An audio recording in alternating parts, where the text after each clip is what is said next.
मुस्कुराहटों में हो निसार, किसी का दर्द ले सके तो ले उधार, किसी के वास्ते हो तेरे दिल में प्यार, जीना इसी का नाम है, किसी की मुस्कुराहटों पे हो निसार, किसी का दर्द ले सके तो ले उधार, किसी के वास्ते हो तेरे दिल में प्यार, जीना इसी का नाम है।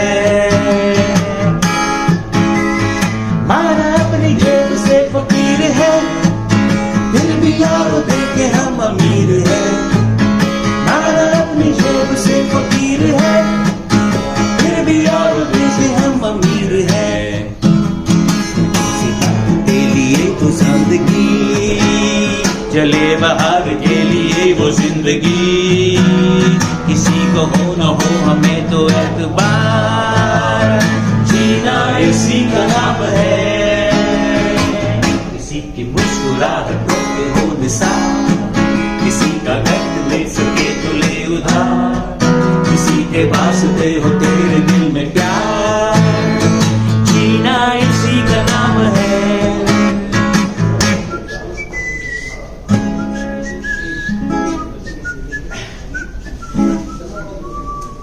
Well, Raj, that was really wonderful. Thank you. Right? Yep. And it's great to have you here with us. From Goa, that you've come all the way here to Delhi for this conversation. So, friends, Raj Kapoor is the founder of the India Blockchain Alliance. And among other things, he is one of the doyens of blockchain and Web3 in India. And it's such a pleasure to have him here today. It's a pleasure to be here. Delhi is my second home, so to speak. So I'm always happy to be here. Right, great. So Raj and I, among other things, are going to be talking about blockchain adoption in India, some of the challenges and the opportunities. Yes, of course. Yeah. We always must talk about that. We must bring it always in the spotlight. That's missing. Yeah, absolutely. So with that, Raj, why don't we take a seat and continue with our chat? All right. Let's go ahead. Yeah. Thanks, nice. Raj, there are several proven use cases now in blockchain, right, around the world. I mean, for instance, you have, when it comes to enterprises, you have track and trace, supply chain operations. Right. There are use cases in healthcare, media, what have you, and it's something which is really taken off right now. In fact, I was, having conversations with some of my friends in various consulting firms. And they've clearly told me that they're seeing a significant positive shift in the last 12 months, where a lot of people have moved out of pilots to actual production use cases. And this is something happening globally.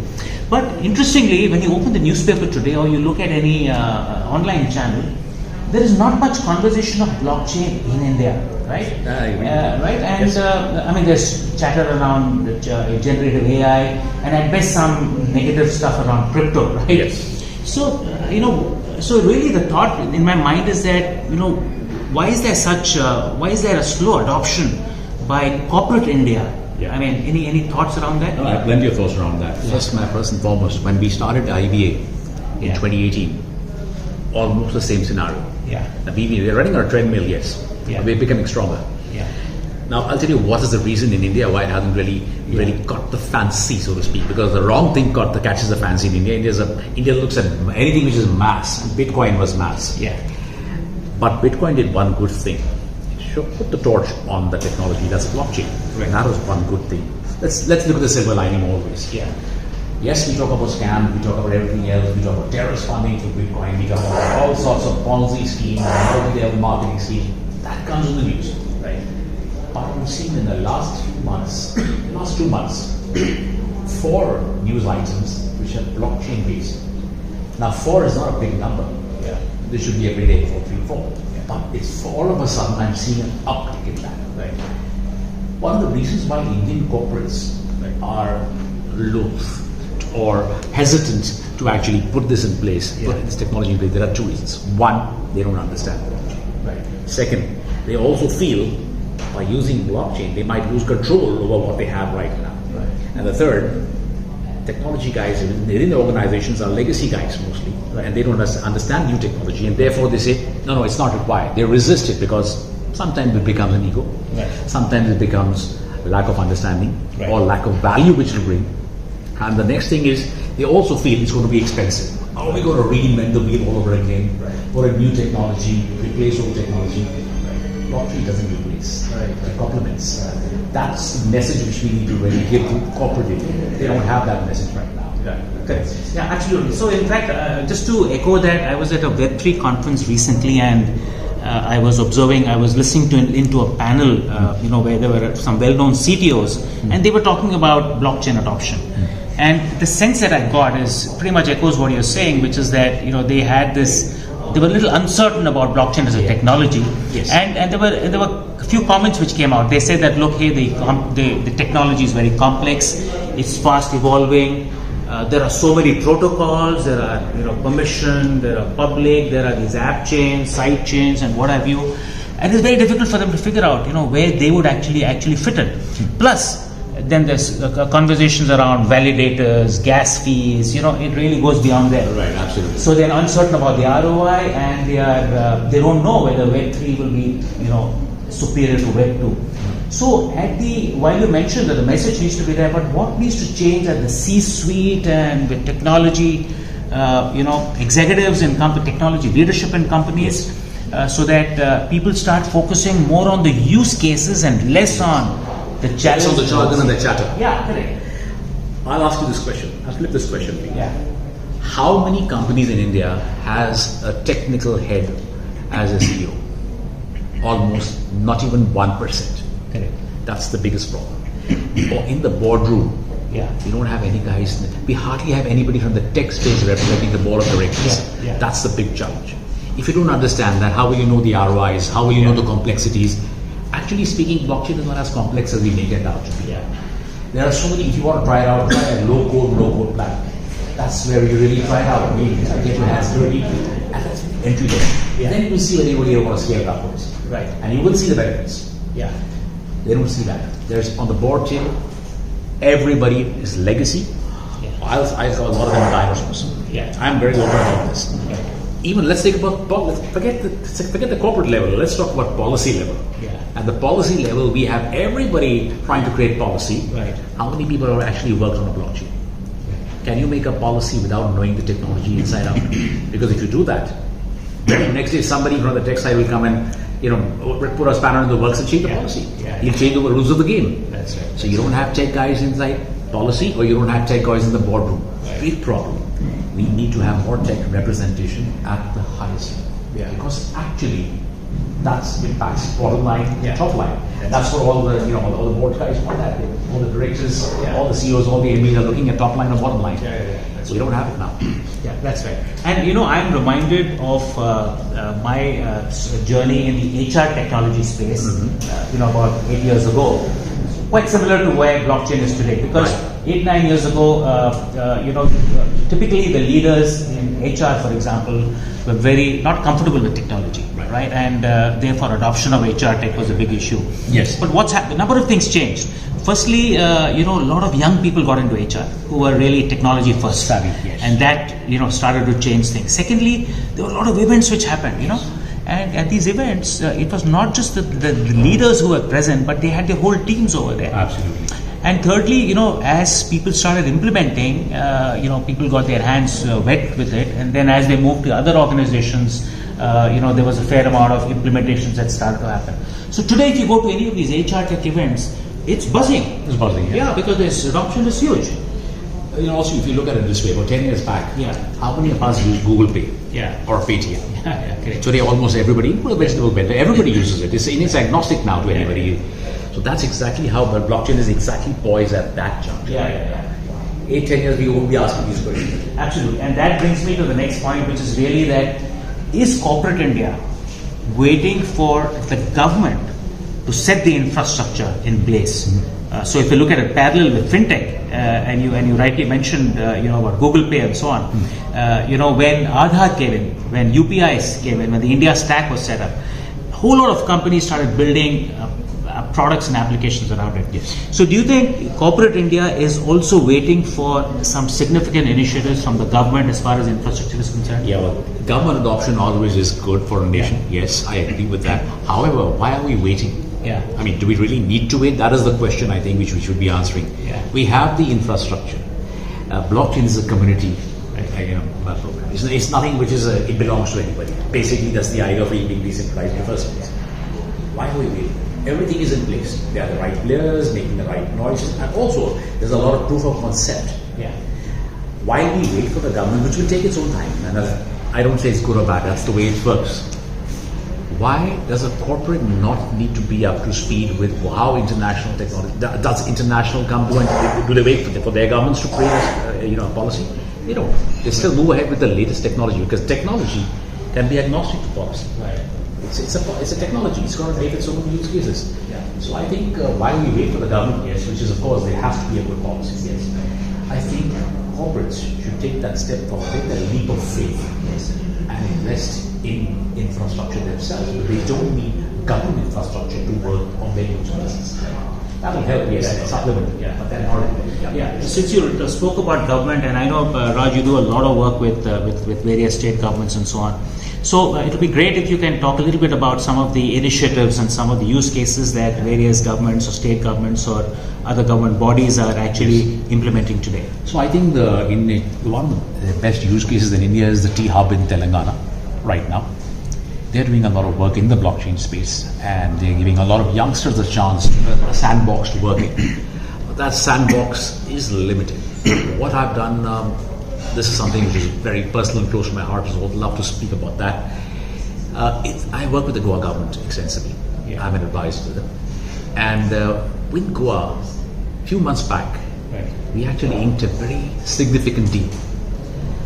When we talk about blockchain, what you need is not just bits and parts, not a lot of moving parts. You need it all in one place. You need an ecosystem. Right. You cannot build blockchain without an ecosystem. You cannot have that growing anywhere without an ecosystem. Right. So one of the things which has been set up by the Goa government and ourselves is a project called Web3 on the Sea.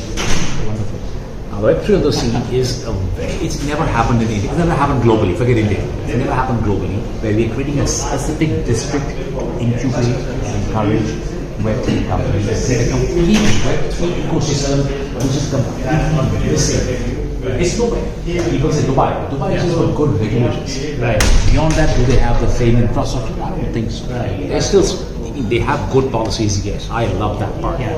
But they don't have the infrastructure which we're trying to give them here. Right. So we base this on 4 concepts. Right. 4 concepts being live, learn, work, and play. In Goa. Right. People come to Goa for vacation. We're changing that perception from vacation to workation. Nice. Now, in Goa, the government has been allocating a lot of spaces out here for Web3 development, where people can live. Yes. There are going to be global universities, only tech universities, emerging tech universities with blockchain as at the beginning. Learn, work, so they can now work, so we can now incubate, new companies can come in, and of course play. So when you talk about this, and not just only, we're not just creating a district, we are putting 5 huge barges on the sea, which are going to be incubation hubs for different aspects of Web3. Nice. So DeFi, Metaverse, FinTech, all of them will be on the sea. For the first time, we're going to have incubation centers in the sea. Yeah. That's the first. That's why it's called Web3 in the sea. Yeah. So finally, Raj, a question that's close to my heart always is, and I just want to talk a little bit about product innovation based on blockchain. And let me give you a small example. Just a few weeks ago, I got a call from a founder in Europe who is building an HR tech platform in the recruitment space using blockchain. Right. Now, if you look at recruitment traditionally, and recruitment technology is very sophisticated in HR tech, people rely on a CV and the data from the CV. They rely on a job description, and basically technology parses the data and does a matching and ranking. So if you have one job, let's say, put out, and there are 100 CVs which come in, technology tells you which are the top 5. But this is intrinsically flawed because you're relying on a CV. And today we all know that CVs get dressed up.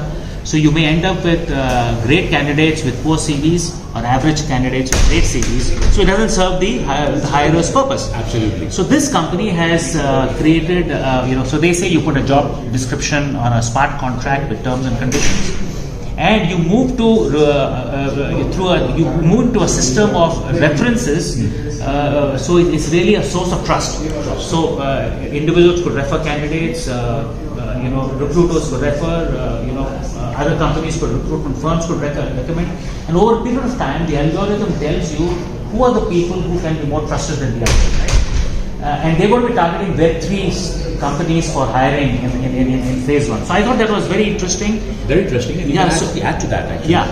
Right. It all starts with when you get the CV. Yes. First, you can get it right now with blockchain, actually. Yeah. But one of the companies we have been advising to and we Yeah. work with very closely, the minute your CV is uploaded, Yeah. it automatically checks in Yeah. with what you have. So basically, right from your degree, certification, Yeah. everything can be checked Yeah. online. It starts from there. Right. And then we can, of course, shortlist everything because you know very well that there's a lot of fake CVs floating around. Yeah. You've been in the HR space. A lot of fake job experiences floating around. Yeah. So actually, when you start writing the letter, we can give the hyperlink from where they can immediately check it. You can read it right there and then. So by the time it gets you to top 5 or 5%, whatever, it's already verified or the city at least before you start checking. And it saves a great deal of money. Correct. I think that's what's required. Start from ground up. Correct. So my question really is, Raj, that India is known for a lot of development shops in blockchain, predominantly doing work for overseas clients, Yes. Building solutions and so on. But what does it take for Indian startups to start building products of innovation, Yes. like flipping recruitment around to a new concept, as an example, built on the blockchain? Yeah. How do you, I mean, I know you're doing great stuff in Goa and elsewhere ecosystem, but what do you think has to change fundamentally for some great product companies to emerge from India? Right, that's a good question because I have always been a very vocal advocate of India should have its own products and Yeah. patents. We don't have it. Yeah. Fortunately for us, things are changing. India's been a sweatshop most of the time. Yeah. We do a lot of back-end work, great stuff, Yeah. great guys, but the innovation is missing. Products are missing. Yeah. Even large organizations and large companies which do a lot of work outside, we are a big IT-based economy, but we don't create products. Correct. We do services. Right. We changed that about 4 or 5 years back as an example I can give ourselves, and then I can share some of the other good stuff as well. You'll be happy to know that we have 67 global patents in the blockchain space, and that's from India, amongst the highest anywhere else in the world, I mean, as an individual. Why did we do that? Including a simple thing like we created a blockchain-based email. Right. It starts from there, your security is all there, otherwise it can be hacked. Now that came about when I was in India in 2018, and before that I was in the US, so it was more my knowledge was going there. I decided to bring some here, and along with my team, we decided to do something worthwhile here. So one of the key things when I talk to corporates is Yeah. create your own products. Yeah. We are damn good. See, India has always said we have innovators. How are we innovators? Because there's a word which we use, which is not nicely used. It's called jugaad. But it's innovation. Absolutely. If you look at it, jugaad is innovation. Yeah. It actually sets you on the track. You'll find a solution. Indians find a solution. Right. And if you can find a solution, you put a product on it. And that's exactly what I've been telling guys.